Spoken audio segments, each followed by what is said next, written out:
YK TV ప్రేక్షకులకి ముఖ్యంగా BC గళం వినిపించడానికి, బీసీ సమస్యల మీద చర్చించడానికి ఒక మంచి చర్చా వేదికను ఏర్పాటు చేసినటువంటి వైకే టీవీ యాజమాన్యానికి హృదయపూర్వక శుభాకాంక్షలు తెలియజేస్తున్నాను. అదేవిధంగా ఈరోజు జ్యోతిబా పూలే 199వ జయంతి సందర్భంగా బీసీల యొక్క సమస్యల్ని మనం తెలుసుకుంటాం చాలా శుభపరిణామం.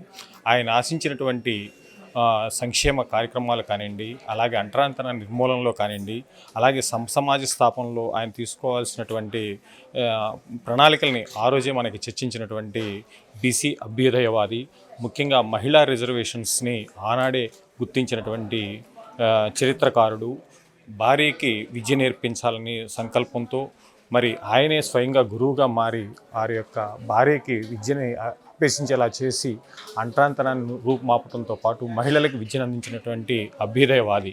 మరి ఆ రోజు ఆయన స్థాపించినటువంటి సత్యశోధక సమాజం మరి ఎంతోమంది విద్యార్థుల జీవితాల్లో వెలుగు నింపింది. అలాగే మహాత్మా అనేటువంటి బిరుదును కూడా సార్థకం చేసుకున్నారు. అలాగే మన రాజ్యాంగ నిర్మాత డాక్టర్ బిఆర్ అంబేద్కర్ గారు కూడా పూలే గారి మరణానంతరం ఆయన గురువుగా స్వీకరించి ఆయన యొక్క అడుగుజాడల్లో నడిచినటువంటి పరిస్థితి మనం గమనించాం. అలాగే సాహు మహారాజ్, ఈయన ఇప్పుడు ఉన్నటువంటి బీసీ రిజర్వేషన్స్కి ఆనాడే ఆజ్యం పోసినటువంటి చరిత్రకారుడు.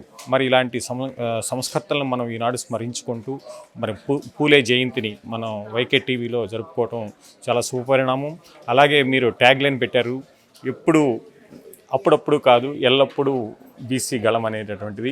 అలాగే మన బీసీ సోదరులకు కూడా మన సమస్యలను అప్పుడప్పుడు తెలుసుకోవటం కాదు, ఎల్లప్పుడూ వైకే టీవీని వాచ్ చేయాలని చెప్పి మనస్ఫూర్తిగా కోరుకుంటూ ధన్యవాదాలు తెలియదు. Thank you. అప్పుడప్పుడు కాదు ఎల్లప్పుడూ బీసీల కోసం మీ వైకే టీవీ.